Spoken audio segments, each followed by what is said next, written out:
Hello. So you just saw a video from a powerful partnership.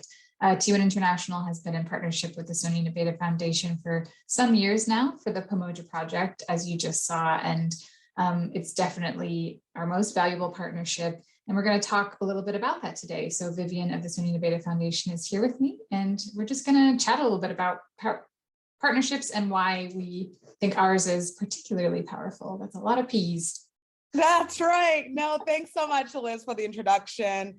I think that the video that you've just seen pretty much sums up the work that we've done together for 4 years. SNF is about 5 years old, and Liz and T1 International were among the very first partnerships that we formed. And the reason why it was so important to us was, one, we were young. You always have to recognize where you have a shortfall.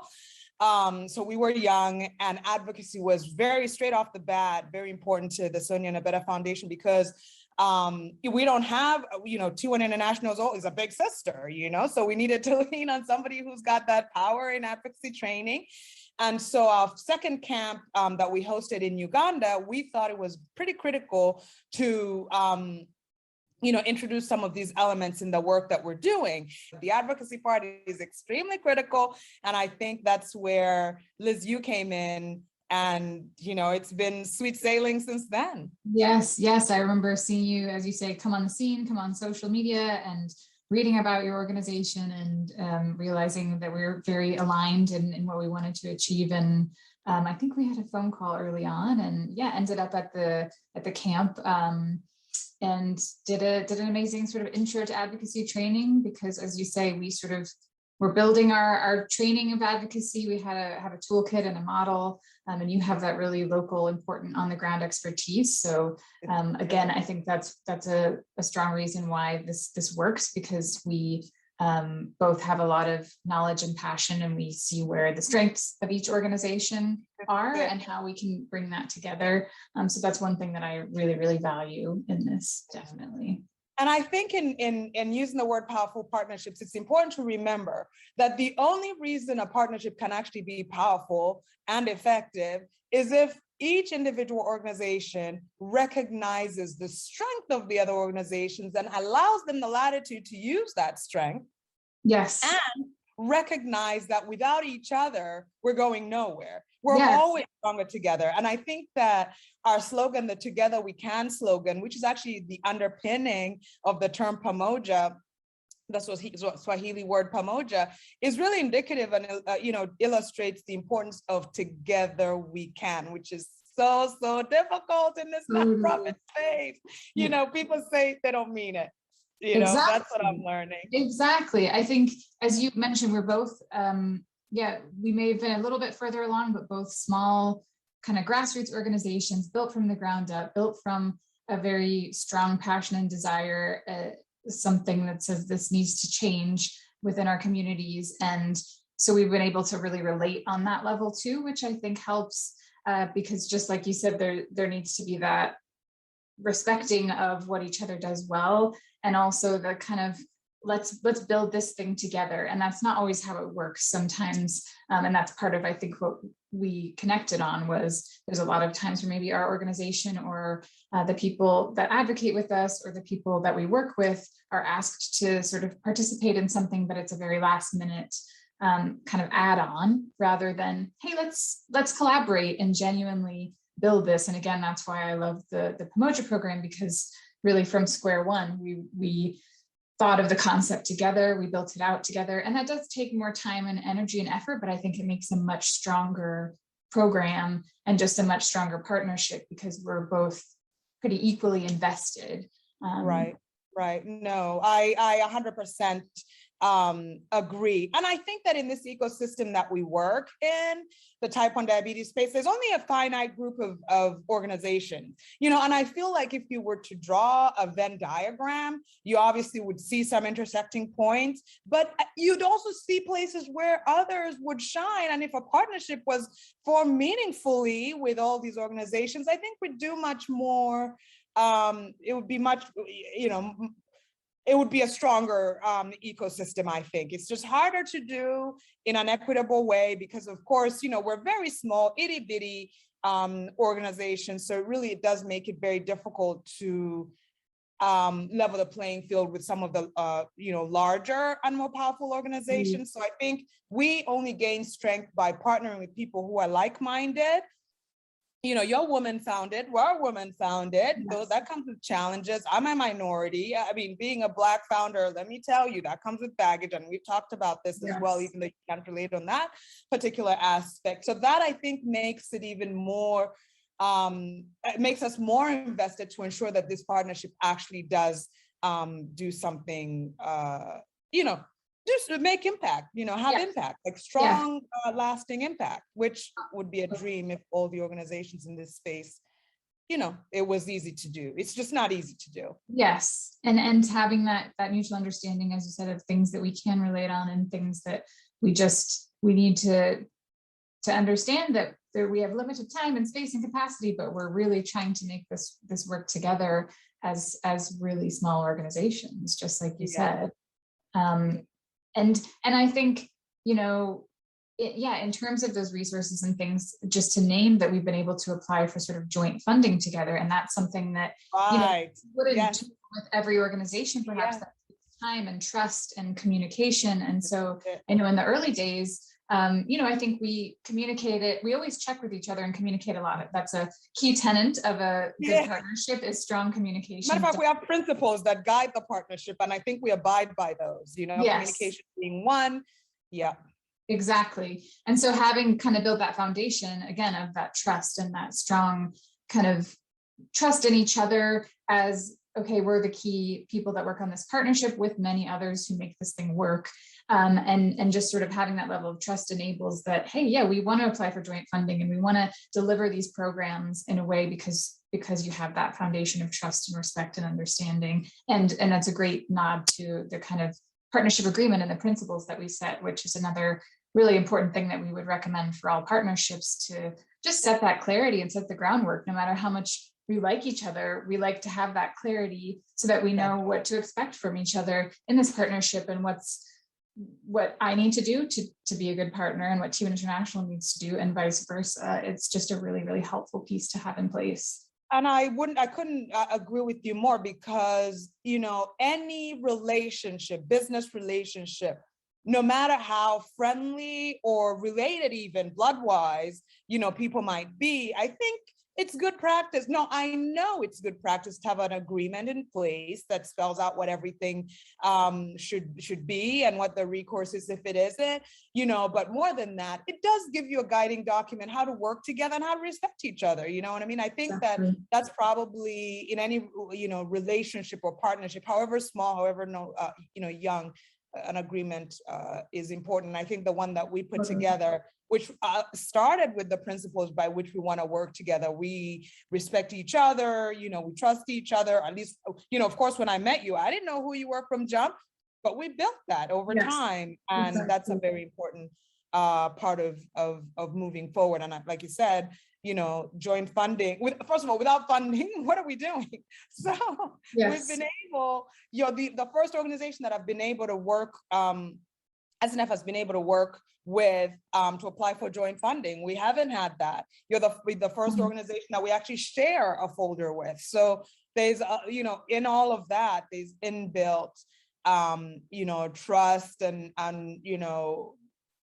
relationship that definitely has a good foundation and a lasting foundation that has made this, work well, and that I'm very optimistic for the future. And again, not every partnership that we have as an organization is so aligned like this, but maybe we don't work on such a close, again, shared funding level. So just naming that there are different levels of partnership. I'm sure you at SNF have different partners that aren't to this degree. But again, these things that we're talking about and these themes can go across any partnership, especially the things like communication and trust, and what is kind of the purpose of that partnership. Is it really to help with shared aims and to lift up whether it's an organization or an individual does best, or is it more a sense of sort of being a little bit used, for lack of a better term? And again, we discussed this too. And so making sure. And in many cases, being used, again, as a minority on a couple fronts, I think you always realize that at some point tokenism will be a thing.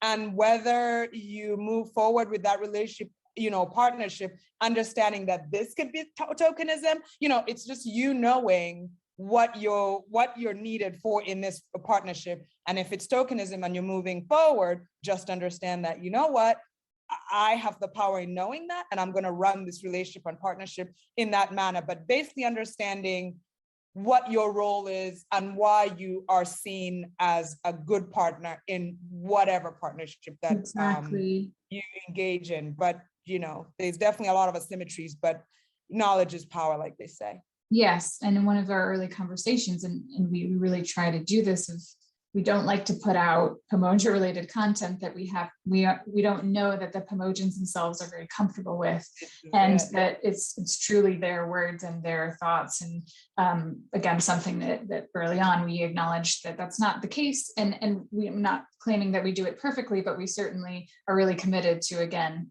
to the tokenism point, not just putting faces out there for the sake of putting faces out there, which is this is it, exactly, especially in the age of social media. There's a way in which social media can be used to appear as if X is happening, when really X isn't happening, instead Y is happening. And so it's very, very easy for us as an organization to be tokenized, but not only that, the kids that we serve to be tokenized, and we protect them with everything we have, because in the age of social media, it can be misused, abused. And at the end of the day, what are we doing if not representing these vulnerable children in an equitable way? So we do the best we can in that way. Just like you said, with the Pomojans, which we probably should jump into that program, just to talk some top level why we do it and why it's important, what Pomoja means and why advocacy is so key. But I think coming from Africa, where the voices of vulnerable people are never strong enough for several reasons, but also culturally, speaking up is not necessarily something that is pushed forward. So when you have a condition like type 1 diabetes, which is in the minority as far as chronic conditions go, it's not HIV, so you don't have an army of people that are going to empower you and give you a voice, give you a platform. It's not that. It's extremely important to have programs that empower and lift and encourage, for your voice to be heard, so that change about your condition can actually happen locally, regionally, and I think one could say internationally. Yes, completely. And I think that's what's brilliant about the Pomoja program, and again, about our partnership is, as you said at the beginning of this, right away, you have seen the value in advocacy, and it's really hard to get certain partners or high-level organizations or funders or whoever it may be to see the value in advocacy, because it's not an overnight change. It's not you're handing out something. It's not a one-for-one exchange of donations. And so again, really appreciating and valuing that you appreciate and value advocacy, because there are so many basic needs that are not being met, which is outrageous, which is why we advocate. But it's easy to get sucked in, or not sucked in, but focused on that, and not pushing what you were just saying, the empowerment, the people having a voice, and that's so key. And we always try to balance. We want folks to have their basic needs met, but we also want the greatest number of people not struggling. So again, just being aligned on that is huge. And through Pomoja, that is what we do, is help a cohort of young people with diabetes in Africa to really advocate for their rights. And we set time-bound plans. We provide training. The program really started in 2018 with the first training. That would be 2018, even though we had the precursor, which is basically what SNF was using as a baby. We needed to test out who Elizabeth is. So you come to Uganda, and the product that you were offering, I think in 2017, our second camp, it was very easy to see that maybe we'll put our heads together and see what we can do more long-term. So yes, 2018, Ghana, we had our first workshop. Yes, and then 2019 in Cape Town, South Africa, our second workshop with the same initial cohort and a couple of others, adding South Africa as one of our countries, in addition to Ghana, Kenya, Tanzania, Uganda, and Nigeria. And then of course, COVID hit, so we weren't able to have an in-person training in 2020 or this year, but we had some great virtual, although technology and internet connection is always a challenge no matter where you are in the world. We've managed with a great project manager, Ivan Okoth, who's based in Uganda and also does work with the Sonia Nabeta Foundation, and really trying to keep that community going, because community and having a voice is so crucial in this time, and just giving these advocates, making sure that they have that community, making sure that their needs are met as much as possible, and then that they have the tools to advocate for change. And so there's policy change that we're fighting for, and we really try to, as we do through T1 International as a whole, have these Pamojans connected, and pushing for similar goals so that they can share and learn from each other, but also tailor things specifically to the needs of the country and the city and the location. Right. I think that customization or granularity is exceedingly important, because, at the end of the day, what works in Kenya will not necessarily work in Ghana, even though there's similarities in how you approach the governance piece and so forth. So yeah, it's localized in that way across the 6 countries that we're training. Yeah, and we are proud that we're able to keep going despite challenges. And again, just to wrap this up, because I think we're out of time, that there are challenges in any partnership and in any project. And despite COVID, despite the many ups and downs that this program in itself has had, because any piece of work that you do as a small nonprofit organization at grassroots level is going to have challenges, and that we've just been able to figure it out together. And that's really, really valuable. So thank you for having this conversation. For sure. I mean, I'm excited to have sat down with you, and like they say, or like we say, together we can, Pamoja. We can, exactly. Yes. Thank you so much. You bet, Liz. We'll speak soon.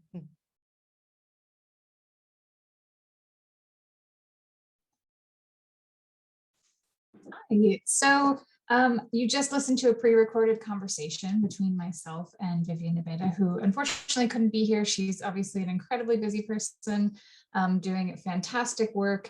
So my colleague Katie is here. She's a global advocacy consultant and has been doing a huge amount of wonderful work to really build out and formalize our global advocacy network, which includes our individual global advocates who are pushing forward change in their individual countries, our global advocacy chapters, which are groups of folks pushing forward advocacy change, and our global advocacy partners, which you've been hearing from today and yesterday through our little video snippets. Our global advocacy partners are organizations that, like the Sonia Nabeta Foundation, have their own mission and vision and are already established in their country, wherever that may be, but have more formally partnered with us through a partnership agreement, as we talked about on the call there, and in very specific ways, so that we can offer advocacy support tailored to push the goals of their organization forward that would align with our goals as an organization as well. So hi, Katie. Thanks for joining.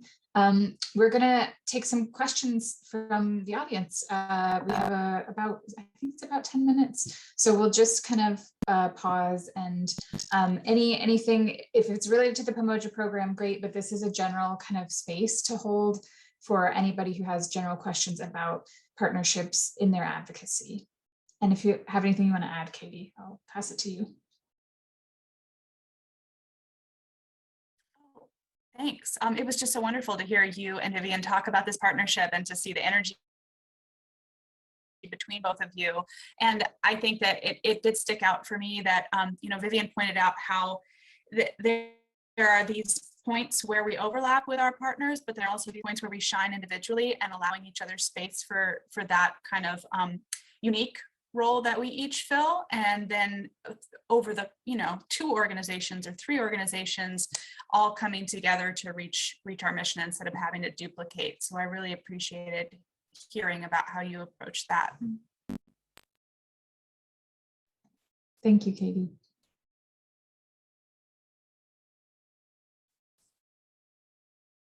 First question. I'll read it out. So we have a question about, can you talk more about how advocates can protect themselves from being used or tokenized, or be aware of it and work in that framework, as Vivian mentioned? That's a really great question, and something that I know our team has talked about. I know Katie and I have been talking about. as well. I think there's a couple of thoughts, and I'll let you chime in on this too, Katie, because what we're hoping to do is we have some resources for our patient advocates, just of things to consider when they're invited to participate in an event, whether that's part of their local chapter or as an individual advocate. Again, kind of a series of questions of, is this a last minute ask? What is the ask in related to? Are you being compensated while other people or are you not being compensated while other people are being compensated? Things like that to think through and to just help yourself. Like, what is the goal of the event? Is it to really push for a specific, maybe political candidate rather than actually pushing forward your cause? That's just one example, but it's really important to kind of think through those pieces and help you decide as an individual or as a group. Is this something I feel comfortable with? And if even if you answer some of those questions in a way that is like, oh, well, it is last minute and it is pushing a different cause, but you make that decision and you're sort of aware that, okay, you're working within this framework, then you're still maintaining some of that agency and dignity that you're choosing to do that, but you know that it's not sort of purely for just the cause, it's for somebody else's cause as well. I'm sure you have additional thoughts, Katie. Yeah, thanks, Liz. Just echoing everything that you said as well. And I think that in the conversation with Vivian, you actually highlighted some really good strategies for thinking about this. So I think people can think of themselves individually as if they were an organization in this space, and think about how, as Vivian said, you know, when we partner, we can have a broader reach. We can grow as an organization or as an individual in advocacy, but at the same time, there are costs to that partnering. There are costs in terms of our own human capacity and resilience. And just as you were saying, Liz, if that mission of whoever we're partnering with or whoever has asked you to, you know, be a speaker or to contribute, if you're not aligned with that mission, is it fulfilling your other goals to partner or to contribute, or is that maybe going to limit your advocacy down the line? So I think that's maybe one foundational question to ask, like, will this further or limit my advocacy if I look out 3 months, 6 months, 3 years? And then I think the other thing that I would add that I've heard a lot from people in our global advocacy network is that there is a really beautiful sense of obligation and solidarity that people have with the community of people with diabetes worldwide. But I just wanted to, you know, make sure everyone's thinking about how you're doing a lot of personal labor every day, and that personal labor is like a job, or it's like studying. You're amassing real expert knowledge about diabetes, and so you should be considered an expert. And if you're not getting the feeling that someone is looking to you as an expert, I think that can kind of be another sign of potential tokenism. And that part of that expert knowledge is adequate compensation. So I really believe in financial compensation for our advocates when they're pulled into large, well-funded organizations for speaking opportunities. It's something to look out for and to be protective of yourself.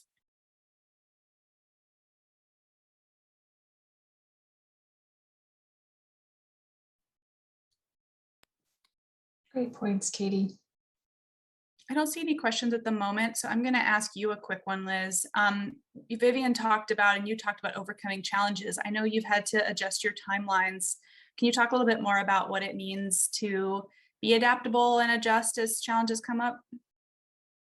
Yeah, that's a great question, and it's certainly a part of most projects that probably any advocate is involved in. Is what you originally set out will shift and change, and I think that's something to just kind of go into it knowing that that will happen. And again, the fact that we're sort of have both come from smaller organizations and really thinking about and experiencing kind of just rolling with change and realizing, okay, we have to reframe this. I know we talked about communication and just being able to hop on a call and sort of rethink things and shift things. And again, we've had a funder who's been understanding of the COVID pandemic and the challenges that come with that, and that at this point for the next 6 months that we need to really just focus on community and making sure people have some of their basic needs met and refreshing some of this advocacy training.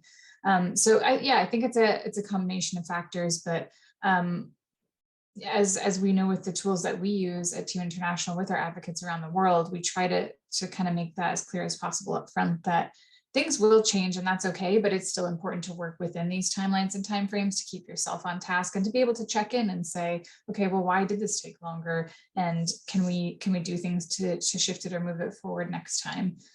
So hopefully that answers a little bit of your question. Yeah, I think that's great. And I think we can take that to the individual level too, right? Like, as we've talked to people in our network about, if you personally need to take care of yourself, that's like priority number one. And it's fine, reasonable, encouraged, good to just totally change your timeline and know that you're doing important work for your own care. Exactly. And I know we're almost out of time, but there was one more question about pharma funding and how it impacts partnerships. Yeah, very important. And of course, we don't and will never accept pharma funding. But again, Katie and I have done some work in thinking about, and again, our whole team really of like, where are our lines in who we can and can't partner with, and what could that look like? Because most organizations out there do take some form of pharma funding. So we can't cut ourselves off from every single organization or entity out there. And some of our global advocacy partners have some form of relationship with the industry. So we're just really, really careful and thoughtful. And we have some sort of questions that we think through, and we're trying to build out some more of those tools so that it's clearer both for partners and for us where our sort of hard lines are and where are places where we can engage. Because again, we know that it's sort of a place of privilege to be able to choose not to accept pharma funding, and not every entity and every organization around the world has that privilege when they're trying to keep people alive. Yeah, great answer, Liz. I really appreciate that part about privilege, and we just want to mobilize that privilege as much as possible to be able to make the impact coming from our unique spot there. Great, that's our time. Thanks, everyone.